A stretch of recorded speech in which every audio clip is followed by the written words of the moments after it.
Oke,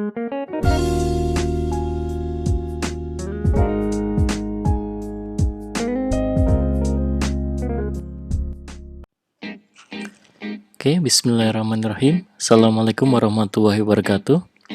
Semoga kalian semuanya sehat selalu dan semoga semuanya tetap bisa menjadi orang-orang yang pandai bersyukur dalam kondisi apapun. Baik, untuk Big Data kali ini kita akan lanjutkan. Di minggu kemarin kita membahas berbagai macam hal yang berkaitan dengan machine learning. Kemudian ada penugasan, ada 3 penugasan di Kulon 2 ya. Mulai dari rangkuman untuk machine learning stage, kemudian model training, dan evaluationnya bagaimana untuk machine learning. Yang sudah masuk tugasnya sudah saya baca, beberapa ada yang mengerjakan ketiga-tiganya, ada yang hanya salah satu, ada yang hanya 2 saja. Anda bisa evaluasi dan bisa baca ulang lagi apa yang Anda kirim ya. Untuk machine learning stage ada yang menggunakan model seperti ini. Jadi ada yang 4, bahkan ada yang 3 stage, ada yang 4, ada yang 5, ada yang 6, 7, bahkan ada yang 8. Saya kira semuanya nggak ada masalah ya, asalkan berdasarkan dari satu referensi tertentu. Kemudian untuk model trainingnya di sini, berbagai macam hal ini kemarin sebenarnya inginnya menjadi begini ya, sebentar. Jadi machine learning itu kan kalau dibelah untuk metodenya bisa dikelompokkan jadi 2 ya. Jadi ada supervised learning dan unsupervised learning. Di dalam supervised learning ada classification, ada regression, kemudian di unsupervised itu ada clustering. Beberapa tugas sudah ada yang mengelompokkan seperti ini, cuman tidak digambarkan. Oke, jadi kalau kita gambarkan semacam ini, kita jadi lebih mudah untuk mengingat. Machine learning itu kalau kita bicara metode, ada supervised dan ada unsupervised. Di bawahnya ada classification, ada regression, kemudian unsupervised, ada clustering. Jadi untuk mempermudah kita, kadang-kadang kalau manusia itu kan lebih mudah mengingat gambar daripada detail yang deskriptif gitu ya. Kemudian di bagian classification di situ ada super vector machine, kemudian ada discriminant analysis, ada naive bayes, nearest neighborhood, kemudian neural network. Kalau di regression ada linear regression, GLM, SVR, GPR, ensemble method, decision tree, neural network. Kemudian di clustering ada K-mean, ada K-metric, kemudian fuzzy K-mean, kemudian ada hierarchical, kemudian ada Gaussian mixture, ada hidden Markov model, dan juga ada neural network. Di ketiganya ada neural network ya. Jadi neural network bisa kita gunakan untuk melakukan klasifikasi, regresi, ataupun clustering. Jadi dengan gambaran semacam ini, petanya akan jadi lebih mudah untuk diingat ataupun difahami bersama, seperti itu ya. Kemudian untuk yang evaluation, sebagian besar sudah mendetailkan apa yang ada di sini dan ada yang menambahkan hal yang lainnya, itu ada. Jadi nanti mungkin tugasnya akan saya share juga untuk bisa dibaca oleh mahasiswa yang lainnya. Kemudian untuk pertemuan kali ini kita akan tambahkan lab. Jadi terkait dengan di sini pertemuan kali ini kita akan tambahkan lab terkait dengan di sini ada supervised learning dan unsupervised learning. Kita akan mencoba melakukan regresi, kemudian klasifikasi, dan juga clustering. Oke, labnya nanti bisa diupload di Kulon 2 ya, seperti biasa. Dan di Kulon 2 juga semuanya, semua materi untuk UAS bisa Anda download di situ juga. Lab yang pertama terkait dengan regression. Seperti biasa kita install Spark-nya dulu. Kita bisa jalankan.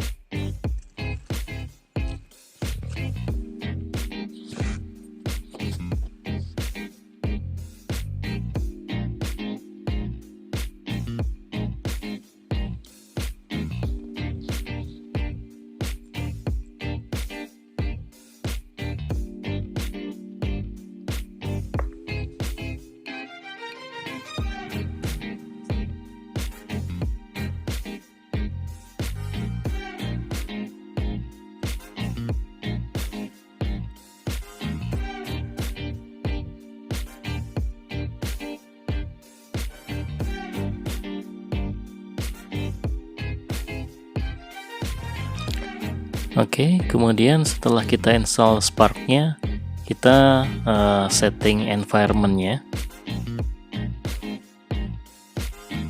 Kemudian kita lakukan inisialisasi.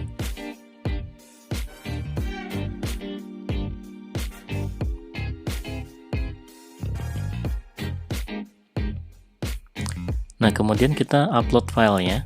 Semua file ada di kulon 2, di situ ada linknya. Semua materi UAS dan termasuk juga file untuk lab ini juga ada di sana. Untuk kali ini kita akan menggunakan file namanya contoh.csv ya. Kita pilih filenya contoh.csv. Untuk yang datasheet baru di situ ada 3 datasheet ya. Ada contoh cluster 2 dan contoh, kemudian ada iris dataset.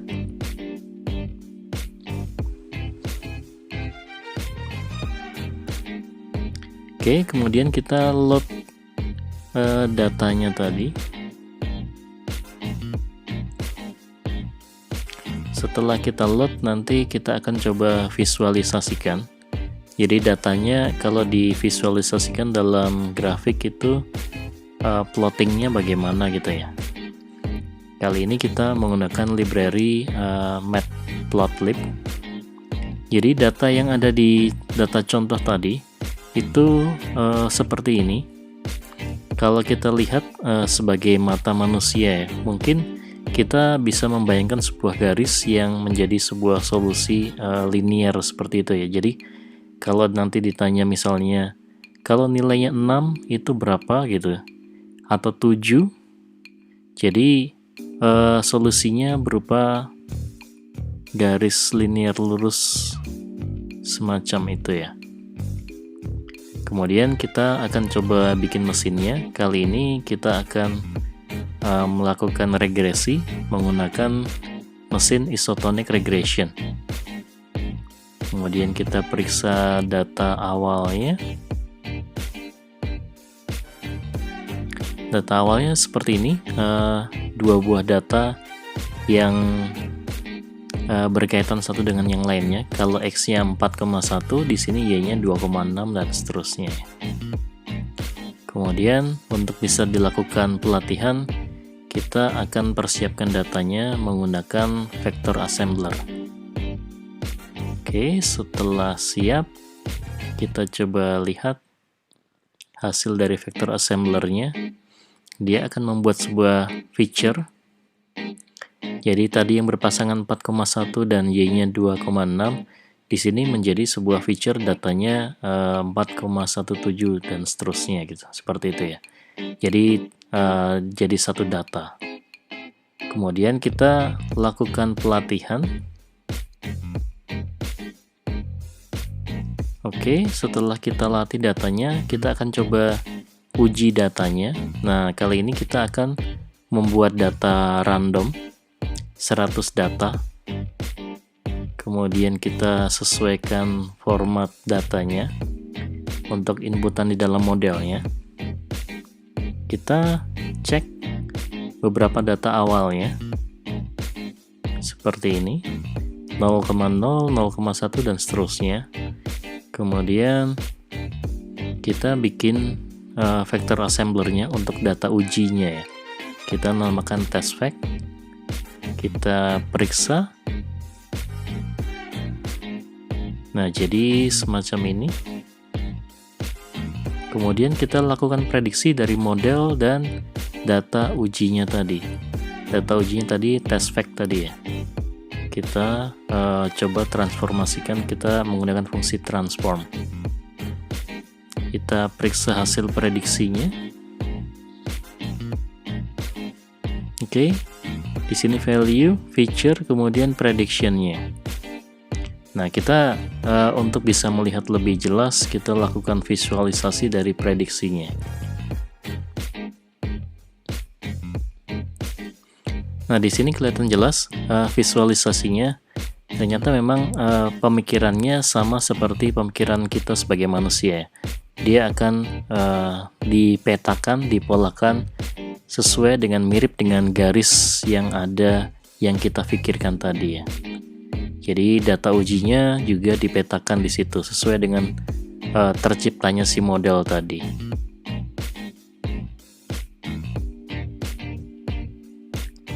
Oke, di bagian selanjutnya kita akan melakukan di sini di lab yang kedua kita akan melakukan klasifikasi ya. Yang tadi regresi kita lakukan klasifikasi. Di awal kita install Spark-nya dulu.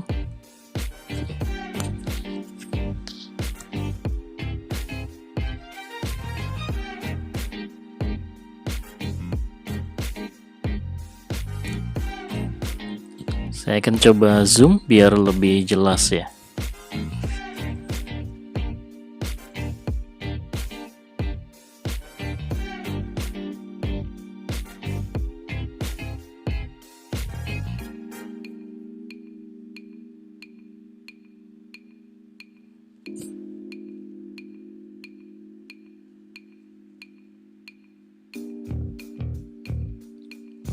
Oke, kemudian kita set environment-nya. Kemudian kita lakukan inisialisasi. Dan nanti kita upload filenya. Filenya ada di tempat yang sama. Kita upload filenya. Kali ini kita akan menggunakan contoh cluster 2 ya. Nanti kita cek datanya seperti apa. Oke, contoh cluster 2. Kita upload filenya. Kemudian kita masukkan data sebagai data latih dari file tadi.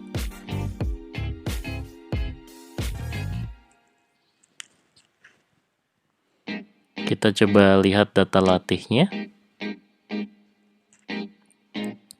Nah, seperti ini. Di datanya itu ada X, Y, dan hasil. Jika X-nya min 3,5, kemudian Y-nya min 0,0069 dan seterusnya. Hasilnya dia 1. Jadi di sini ada kolom hasil atau apa ya? Ya hasil gitu. Dalam artian di sini datanya itu sebenarnya punya kategori gitu ya. Jadi di sini 1, kemudian yang lain itu adalah 0 gitu ya. Kita coba visualisasikan si datanya tadi. Oke, dari datanya kita lihat tadi yang 0 atau 1 itu terbelah jadi 2 seperti ini ya. Yang merah, kemudian yang biru. Itu membedakan hasilnya dia 0 atau 1 ya. Kemudian XY-nya dia tadi di sini X-nya berapa, Y-nya berapa, dia 1 misalnya. Atau kemudian yang merah di sini 0. Misalnya seperti itu. Kalau secara pemikiran sederhana mungkin pengelompokannya itu kalau kita bisa lihat ada satu kelompok imajiner gitu ya. Dalam artian di sini mungkin ada sebuah garis yang memisahkan dua kelompok tadi ya.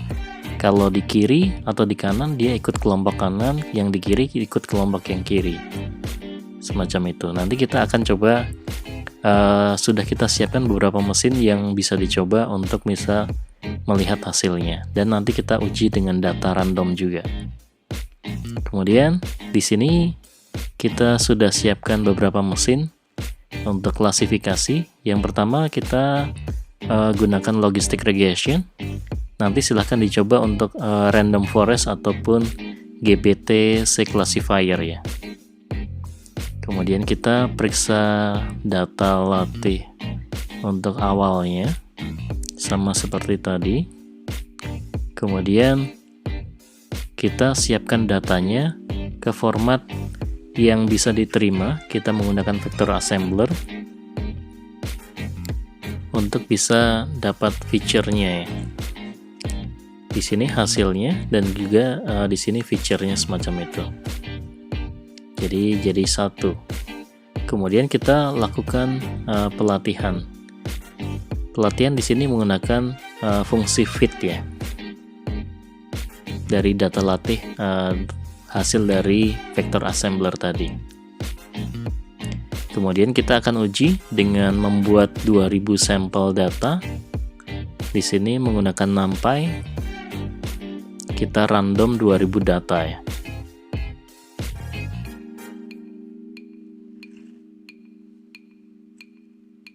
Kemudian ini lihat data array-nya, XUG-nya yang sudah kita buat tadi. Kemudian kita sesuaikan format untuk inputan modelnya. Kita periksa datanya. Kemudian kita sesuaikan format untuk inputan modelnya dengan vector assembler juga ya. Setelah kita gunakan vector assembler, kita coba cek hasilnya. Kita lihat. Jadi di sini muncul fiturnya tadi dari data uji ya. Kemudian kita lakukan prediksi dengan fungsi transformnya. Kemudian kita periksa hasil prediksinya. Nah, seperti ini fiturnya, ini raw prediction.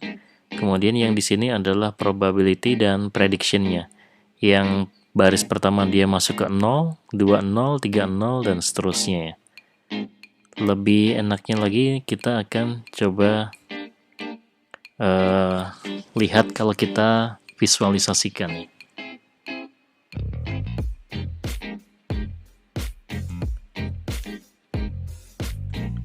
Oke, kita akan visualisasikan.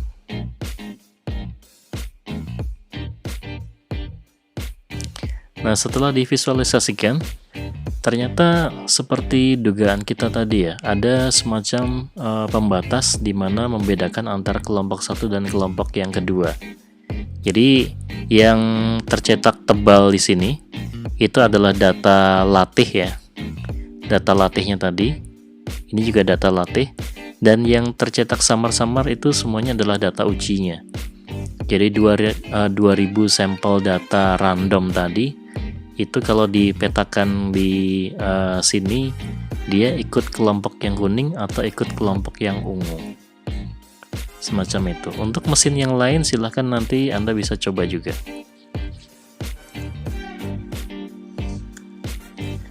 Kemudian yang ketiga, kita akan coba lakukan clustering.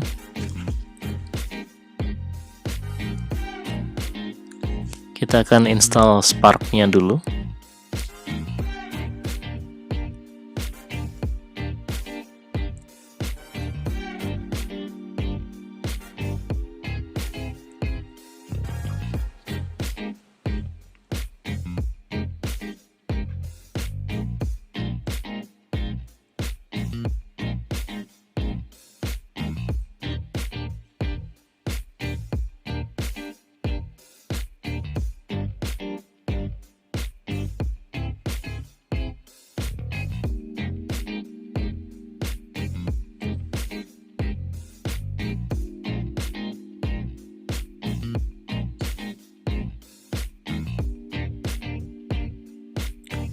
Kemudian kita akan set environment-nya. Kemudian inisialisasi. Nah, kali ini kita akan gunakan data yang ketiga, yaitu data iris. Data iris itu adalah data bunga ya. Jadi kalau mungkin Anda masih ingat di pelajaran biologi, bunga itu ada beberapa hal di dalam bunga. Ada kelopaknya, ada daun di bawah kelopaknya, dan sebagainya ya. Nanti kita akan lihat. Kemudian di sini kita akan load beberapa library yang kita butuhkan. Kita akan impor PySpark, kemudian Pandas, kemudian NumPy, kemudian Matplotlib, dan yang lainnya. Kemudian kita load filenya dari file iris tadi ke DF ya. Kemudian kita coba periksa datanya, bentuknya, matriksnya. Jadi dia 150 baris data dengan 5 kolom ya. Kemudian kita coba periksa kolomnya. Nah, di sini ada sepal length, ada sepal width, ada petal length, ada petal width. Jadi sepal itu kelopak dari bunganya tadi ya. Sedangkan kalau petal itu bunga kelopaknya yang di bawahnya ya. Jadi dengan sepal length, sepal width, petal length, dan petal width itu nanti menentukan spesiesnya dia apa. Nah, cerita dari datanya seperti itu. Kita akan coba periksa struktur datanya. Semua datanya itu di sini tipenya double, kecuali spesies itu string, karena dia nama spesies dari si bunga tadi. Kemudian kita coba tampilkan datanya, 10 data. Jadi di sini misalnya ukuran sepal length-nya 6,5, sepal width-nya 3, petal length-nya dia 5,8, dan petal width-nya 2,2. Spesiesnya dia adalah Virginica. Kemudian ada spesies lagi, ada versicolor, setosa, di sini Virginica lagi, dan seperti itu. Nanti kita hitung sebenarnya dalam 150 data itu ada berapa spesies ya. Nah, di sini kalau kita distinct dari datanya, spesiesnya itu ada 3 spesies. Kemudian sebaran spesiesnya bisa kita cek, kita hitung. 3 spesies tadi itu ada apa saja dan jumlahnya berapa dalam data. Nah, ternyata data kita itu dia tersebar rata ya. Jadi spesies Virginica itu ada 50, setosa 50, dan versicolor 50. Nanti dari data 150 data ini, spesiesnya itu kita hidden dulu gitu. Jadi 150 data itu kalau dikelompokkan, kalau kita lakukan clustering gitu ya, nanti apakah benar-benar menghasilkan 3 cluster yang berbeda, atau ada data yang mungkin bisa dianggap salah masuk ke cluster yang lain dan tidak tepat atau bagaimana gitu. Kita lihat hasilnya nanti. Kemudian kita seleksi untuk kolomnya.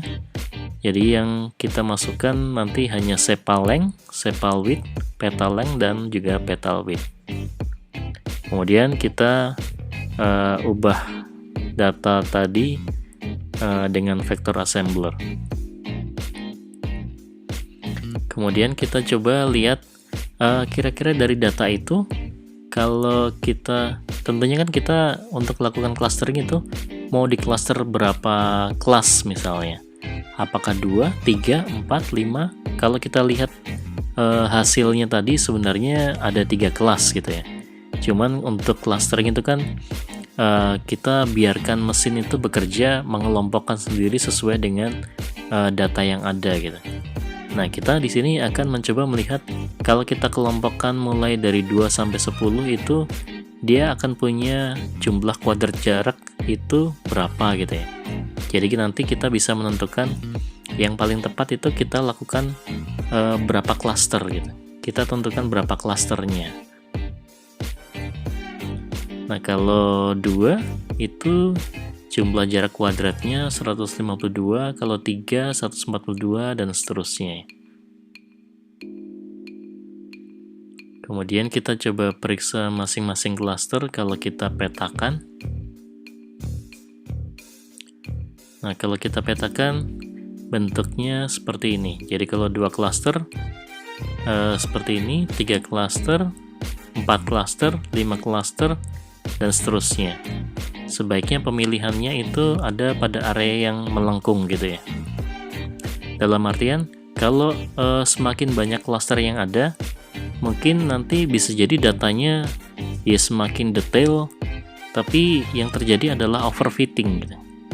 Overfitting itu jadi nanti kelompok datanya jadi kecil-kecil gitu ya. Entah itu benar atau salah, itu dilihat dari berbagai macam sudut pandang yang beda-beda ya. Tapi kalau kita cluster terlalu sedikit, itu bisa jadi kurang pas juga ya. nanti mungkin akan terjadi underfitting gitu ya. Jadi mungkin sebaiknya ada di area yang melengkung bisa 3 atau 4 gitu ya. Kita akan coba 3.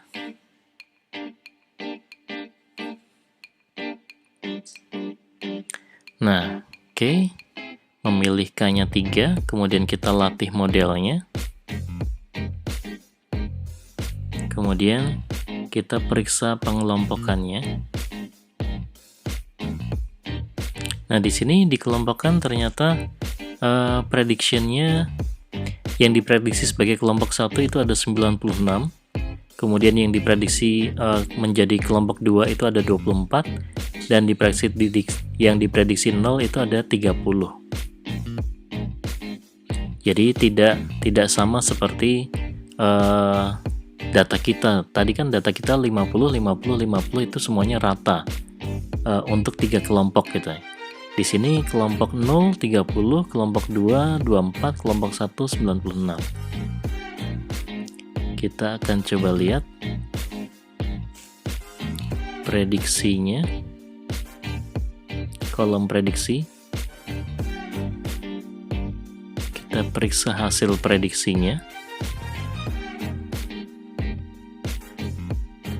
Di sini prediksinya nanti mungkin bisa jadi beda-beda antar orang ya nanti karena ada bilangan random dan sebagainya. Ini untuk spesies Setosa di sini yang diprediksi oleh mesin tadi sebagai kelompok 0 itu ada 30, yang di kelompok 2 itu ada 20, kemudian Virginica itu diprediksi kelompok 1 ada 50, ada versicolor kelompok 1 ada 46, dan versicolor ada di kelompok 2 itu ada 4. Di sini yang sama persis dengan data kita itu hanya satu kelompok yaitu Virginica gitu. Ini 50 nilainya. Tapi di dalam prediksi mesin untuk kelompok 1 ternyata di mesin kelompok 1 tidak hanya diisi oleh Virginica tapi juga versicolor. Kita periksa data hasilnya. Jadi seperti ini spesies Setosa prediksinya. Sebenarnya lebih mudah pakai tabel yang di atasnya tadi ya.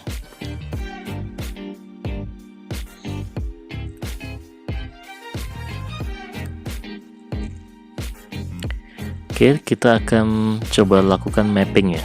Versicolor itu kita ambil versicolor. Ini ternyata versicolor yang ini tuh sama Virginica sama-sama satu, sama-sama besar semua ya. Kita ambil Virginica 1, kemudian versicolor 2, dan Setosa di sini 0 ya. Jadi versicolor kita ambil 2, kemudian Virginica kita ambil 1,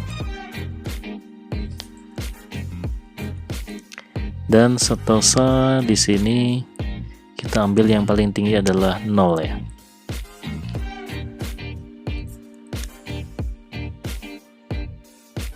Kita lihat hasil mappingnya. Kemudian untuk itu kita periksa tingkat kesalahannya. Di sini menggunakan confusion matrix. Jadi nilai yang sebenarnya dan nilai hasil prediksinya. Kalau nilai sebenarnya di kelompok 0, ternyata nilai prediksinya ada di kelompok 2 itu ada 20 gitu ya. Yang tepat ini 1 dengan 1 itu 50 tadi ya. Jadi yang Virginica ini tadi 1 dengan 1. 2 dengan 2 hanya 4, tapi 2 dengan 1 di sini 46. Ini berarti datanya akan ada banyak kemiripan antara Virginica dan satunya lagi tadi antara Virginica dan versicolor itu ternyata datanya mirip-mirip ya, atau beda tipis gitu ya. Jadi itu kalau kita lihat confusion matrixnya, kalau kita coba cek akurasinya hanya 0,56 akurasinya. Oke, kali ini lab kali ini seperti itu. Jadi silakan Anda bisa coba untuk yang regresi, clustering, ataupun klasifikasi ya. Sesuai dengan yang tadi ya. Jadi Anda bisa coba klasifikasi, regresi, ataupun clustering. Di beberapa di situ sudah disiapkan beberapa mesin yang berbeda algoritmnya. Nanti hasilnya harusnya berbeda juga. Oke, baik, sekian dulu pertemuan kali ini. Terima kasih, semoga bermanfaat dan jangan lupa dikerjakan tugasnya di kolom 2. Oke, wassalamualaikum warahmatullahi wabarakatuh.